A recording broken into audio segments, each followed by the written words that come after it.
c'est bien pour faire germer l'ordure, pour faire crever l'ordure après. Ouais, donc là vous faites un déchômage superficiel. Mais il a quand même un défaut, c'est qu'il a tendance à quand même, avec ce soc et ces deux pas de bois de chaque côté, de lisser un peu le fond. Ah ouais, c'est ça. Vous avez pensé. C'est pour ça que j'ai acheté un décompacteur. Derrière. Et vous avez pensé à enlever ces ailettes? Si on enlève les ailettes, c'est plus du tout le genre d'outil qui convient. Ouais. Il a été conçu avec ça. Ouais. Par contre, il assure un excellent mélange terre-paille. Ouais, donc mélange enfouissement des résidus de ce côté-là. Voilà. Ça, c'est... Il assure. C'est un outil qui ne bourre jamais. Ouais, donc ouais, parce qu'il y a un rouleau à l'arrière, c'est-à-dire c'est derrière les disques. Hein. Le type des dents assure un retournement de la terre et il n'y a aucun danger de bourrage. Ouais.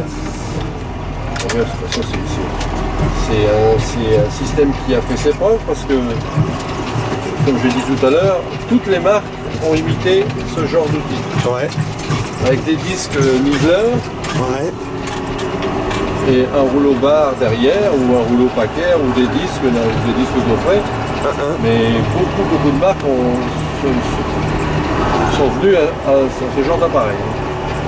À limiter quoi. Mais il a le défaut pour moi de lisser un peu le feu. Ouais, avec justement ces pas de doigts là. C'est pas ce genre d'outil là qui va favoriser au mieux l'infiltration de l'eau. L'infiltration de l'eau. Même en déchômage superficiel, ou est-ce que, disons que l'humidité est moindre, on constate quand même ces phénomènes de lissage? Surtout des années comme cette année, où il y a eu tellement de... La terre était tellement battue par la pluie. Bon, on ne peut pas dire que c'était excessivement sec quand les machines sont passées. Ouais. Aujourd'hui, quand vous avez des Newland 880 qui passent sur votre champ, plus des presses qui pèsent 10 tonnes et des tracteurs qui pèsent 10 tonnes, il faut bien lever la terre. Ouais.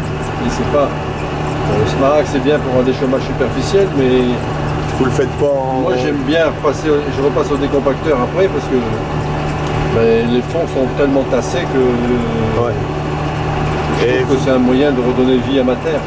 Et vous ne trouvez pas une bonne efficacité en utilisant des profondeurs plus... Vous l'avez déjà essayé à des profondeurs un peu plus importantes?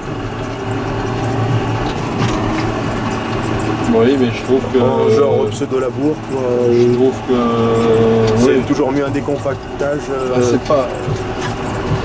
Moi, je ne veux pas dire qu'un pseudo-labour avec des outils qui travaillent à 15 cm, Lemken fait aussi des outils comme ça, comme le Cara, ou je ne sais plus comment sont les noms. Ouais. Mais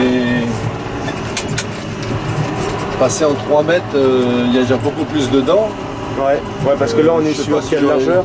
Ici on est en 3 mètres. 3 mètres. Hein. Donc ouais, sinon ça fait 15 ans que vous l'avez, aucune casse, hein, c'est ça? Et l'usure des dents alors?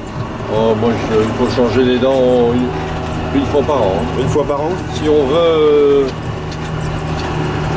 un découpage parfait de la terre, c'est ce qu'il faut.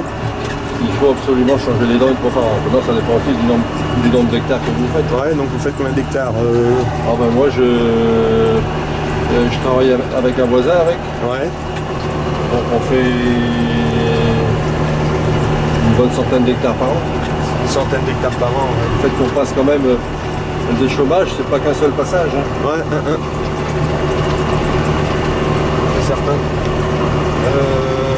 Le chômage reste toujours une opération importante, malgré quelquefois ça a eu tendance à être abandonné ou qu'ils ont négligé avec des passages en nombre inférieur à cause du coût du gasoil. Ouais.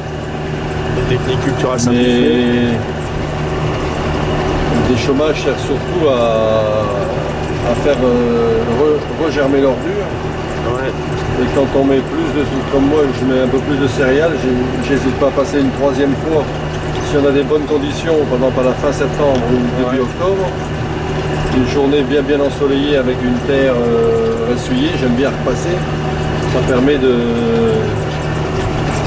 ne pas devoir mettre d'antilimace sur mes blés après blé, parce que Ça sert aussi À tuer les... on tue pas les limaces, on tue les œufs. Les œufs, ouais. Et donc alors ce matériel là nécessite allez, à peu près minimum quelle puissance moteur pour le pâté? Là, Je vais faire le même travail avec un 85 chevaux. Hein. ouais. Ça dépend, bien sûr, il faut pas jusque 7-8 à l'heure avec un 85 ou 90 chevaux ça va. Maintenant, si vous voulez un peu plus profond et vous voulez beaucoup plus vite. Donc là on est sur un John Deere 6920, hein, Oui. c'est ça?